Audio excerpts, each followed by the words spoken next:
welcome to our Facebook Live. Welcome. So Thanksgiving's next week. It is next week. I can't believe it's already here. What are you making? Oh gosh, I just had Friendsgiving and I cooked so many Thanksgiving meals. And what was the favorite? The fried turkey, I have to fried say. turkey. Yeah, the guys were Deep fried turkey? Deep fried. They were very excited, and I told them, I was like, I'll make side dishes. You guys have to figure out the rest of it. So that was probably the favorite. No one set a fire? No one set a fire. This is their second year doing it, so I felt a little bit more confident. So. We're going to be smoking one for our friends. Ooh, that sounds very fun. Oh, that's giving me lots of ideas. Yes. But we are not here to talk about that. Nope. We are here to talk about diabetes-friendly Thanksgiving dishes. Absolutely. So traditionally, of course, Thanksgiving tends to be maybe a more, let's say, carb-heavy meal. So I know you probably hear a lot of questions on, well, how can I still manage my blood sugar? I definitely hear those questions. And, so here we are to give you guys some ideas. So we had a blog go up yesterday about diabetes-friendly Thanksgiving dishes. Basically, start to finish, things that we recommend for Thanksgiving. But I think one of the most important things that I talk to my patients about is really assessing the carbohydrate options, because there's going to be a lot of them. Absolutely. Is it a roll that you could have any day? Correct. Is it mashed potatoes that are just mashed potatoes? Right. Or is it grandma's mac and cheese that she only makes once a year? Exactly. Or your absolute favorite stuffing? That's where you should be focusing more of your your energy, your plate on. Absolutely. Rather than things that you could have any day. And I know that, sometimes with the just hubbub of the holiday, you're running around, you're trying to get things done, you're, trying to do 1,000 different things.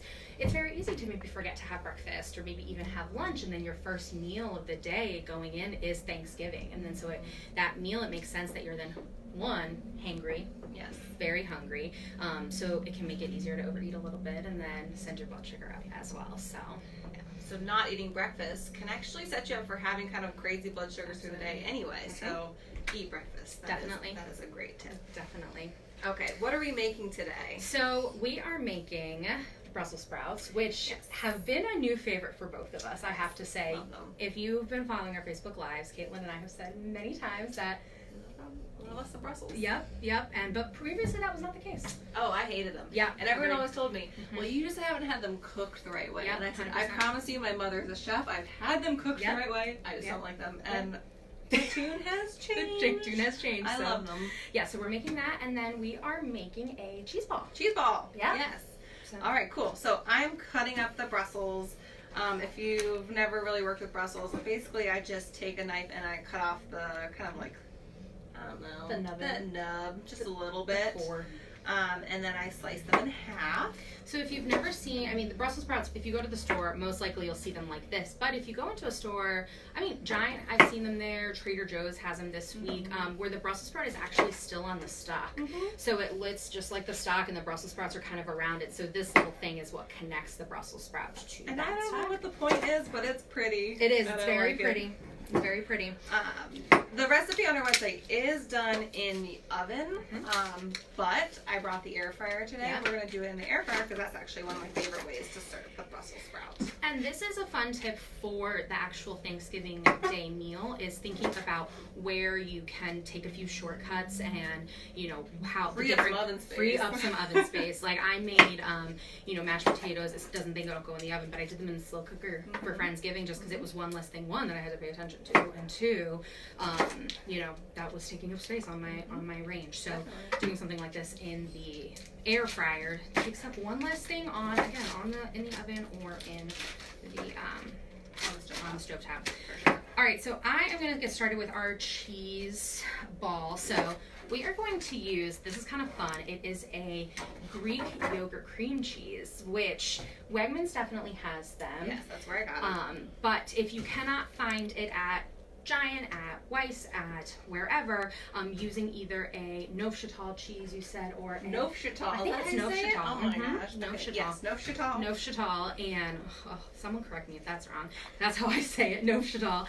And better than my attempt. How did you say it earlier? Neufchâtel. I think it's Neufchâtel. Neufchâtel. Whatever. Or low-fat cream cheese. You can use either of those options. Third fat cream cheese. You don't have to go fat-free, but with blood sugar management comes the risk for heart disease. We Correct. don't want to overload you with saturated fat. Correct. So reduce fat. Yep, absolutely. And you know, the Greek yogurt, kind of one of the benefits of that is a lower carb count, of course, and a higher protein. So it's definitely It's exciting. fun. If you're out of Wegmans, pick some up. Okay. So I have the Brussels there halved, and I'm just going to put a little bit of oil. I'm using olive oil, but probably my preference is a little bit of avocado oil. I really like avocado oil spray because it just coats it really evenly, but avocado oil has a higher smoke point, so it's going to be better for high heat cooking like in the air fryer. And that's, I think, one of the tricks to making good Brussels sprouts is high heat. If you don't cook it at high enough heat, you're almost going to start to get the like the steamed, reminiscent of. Did you miss one? It's reminiscent of steamed cabbage type thing, and I think that's always been my problem with Brussels sprouts is I'm not a fan of that. So, all right. And one also pro tip is leave your cream cheese, Greek yogurt cream cheese out a little bit. It'll make it easier to. Oh, you're squishing it up in the foil? Yeah, or you can squish it up in the foil because you'll see the heat in your hands. Yeah. Okay. I know, learning new things every day, right? I'm only going to put 2 things on this: a tiny bit of salt and garlic powder. And I did learn this. I should have known this, but someone on Instagram was saying, if you're roasting, don't use real garlic. This is not fake garlic, but fresh garlic is going to burn, and garlic powder will not. Yep. So go with powder. And if you've ever had burned garlic, it is not a pleasant flavor. I will tell you that right now. One of my other favorite ways to make Brussels sprouts has been to shave them up, to shred it. So after Kaitlin cut them in half, what you do is then turn them again, and you kind of just like slice them up, and they come like shaved. I guess that's the only real way. You can actually do that in the food processor with the shave, you know, the grater kind of option. Yep. All right, so what I'm going to do is I just put these 2 blocks in. What I'm going to do is I'm going to use a hand mixer. If you have a KitchenAid, you can do this as well. You might even be able to do this in the food processor. What do you think? Make this? Probably. I did it with my stand mixer. Did you say that already? Yeah, KitchenAid, stand mixer. Yep. So I'm just going to do this a little bit just to get this started. Alright, while you're doing that, Manhandle this a little bit. I'm going to stick these in the air fryer. So if you've never seen an air fryer, it's basically just like a basket. Kind of like a fry basket. I'm just going to stick it in there. And then stick it in. I'm not going to turn it on because I know how to do that. And I'm going to turn up the heat. 400. Alright, so I just did that a little bit. Let me scrape the sides down a smidge. And Okay. you can just throw the cheese in there too. Alright, so we're going to do 2 cups of grated cheddar. And again, I'm sure you can pick whatever cheese you like. We're going cheddar today. I like the sharper the better. Agreed. And I'm picking your thyme. I got fresh thyme. And this is, I've been very pleasantly surprised. My thyme in my garden has been doing very, very well. Really? So when I was cooking over the weekend, I had a lot of fresh herbs to use in my stuffing. Some sage, some thyme, some rosemary. Look at you. I know, really. All right, if you hate picking fresh herbs as much as me, a tip to getting the thyme off of this woody stem so that you're not eating that is I pick off the top because it's softer. And then I just run my fingers down against the way that it's growing, and they literally just pop off. Right off. So if you don't have time for that, you can try your fun tip. Time? No. No? I thought it was a funny That food was fun. bad. Oh, all right, I'll work on my jokes. I thought it was funny. All right, so I'm going to put in a little bit of pepper. And one thing you'll notice is we're not adding any salt to this because of the saltiness from both the cream cheese and the cheese. We're not going to add any extra sodium in there. So, favorite Thanksgiving dish? My father-in-law's stuffing. Ooh. Okay, so I love my mother. She's not going to see this. She doesn't watch me on Facebook. But she was growing up the stovetop stuffing. That is the thing. And my father-in-law gets the big old hunk of bread, like the sandwich bread, and he tears it up, and he sits overnight so that it crisps, dries out, and then he just makes this really amazing plain stuffing. It's like celery, onion, bread, and then like broth and butter and stuff. But that sounds so good. So good. So I tried to make one similar in the blog that went up, except I did use turkey sausage and pine nuts to give a little something. Ooh, yum. And that one is a low carb stuffing because you used a Schmidt's 647 bread. Yep. And I was extremely pleasantly surprised by the texture of it. It was really good. Yeah. A note on it is it's very low in net carbs, meaning it is very high in fiber. Yep. So you don't want to eat too much of it. Yep.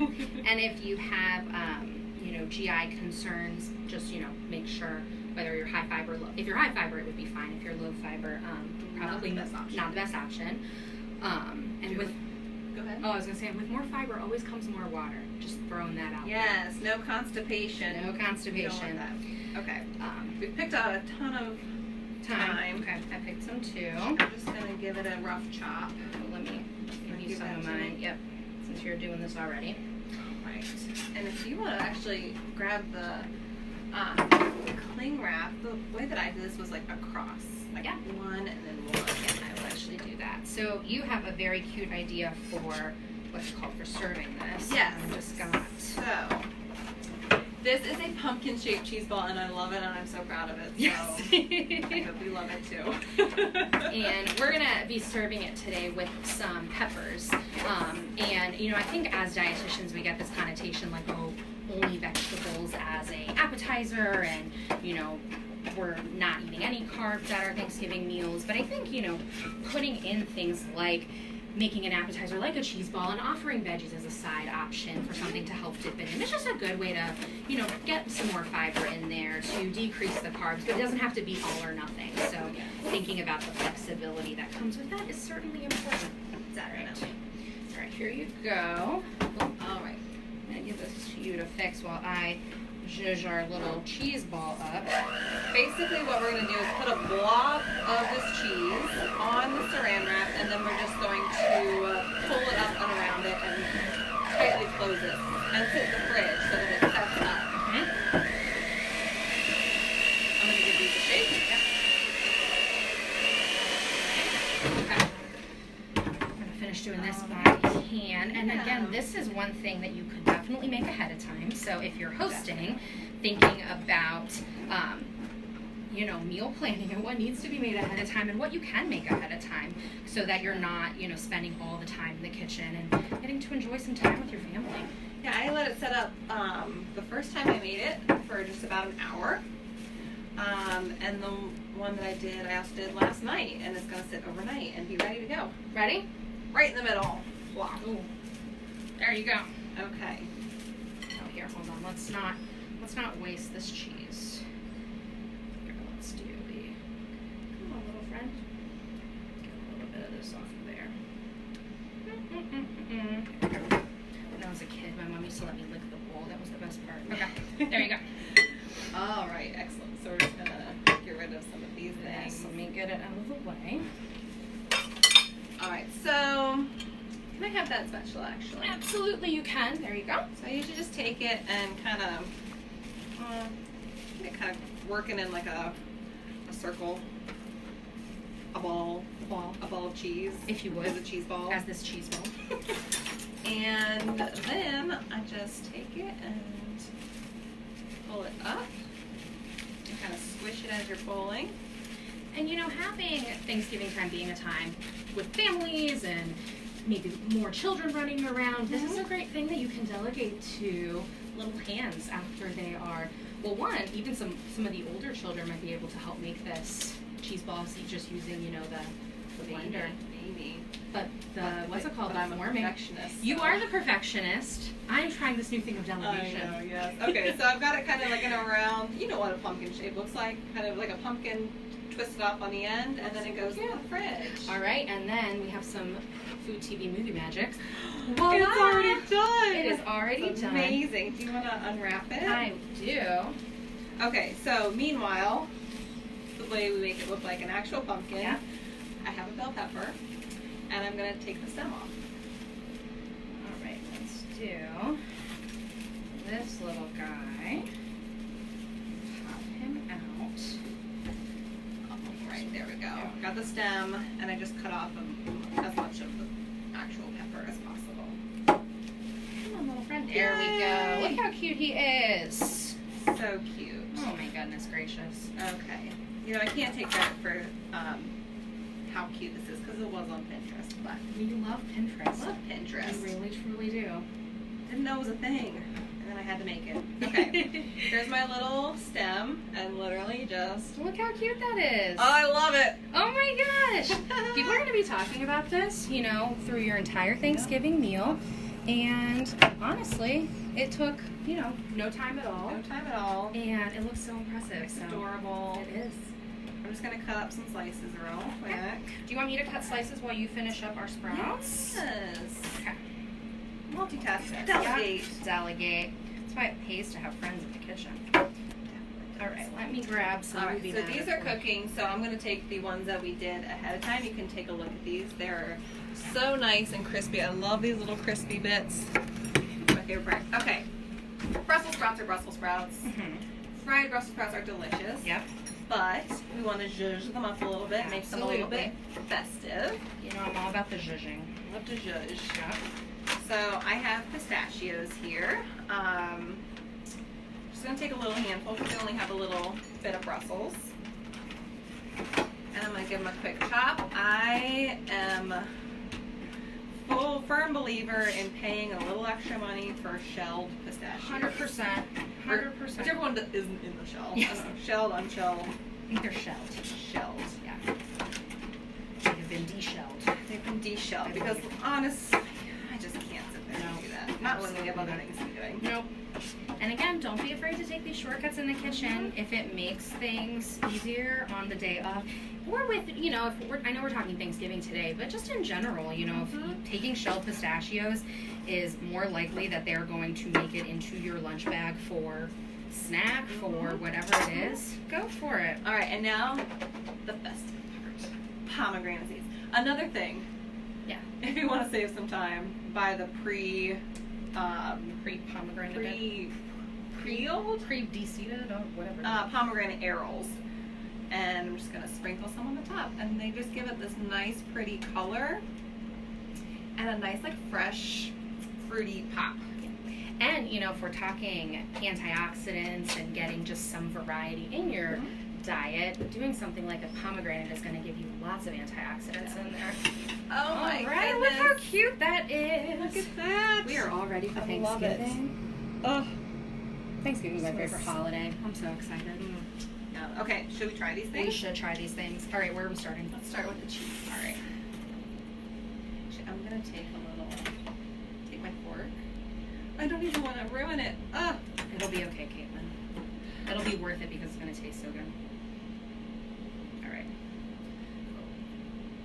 Do this way.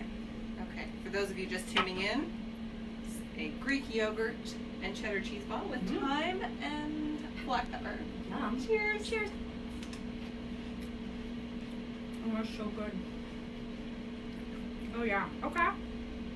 I love the thyme. Mm-hmm. I put as much time as possible just because Why not? fresh herbs are my Because we favorite. have all the time in the world.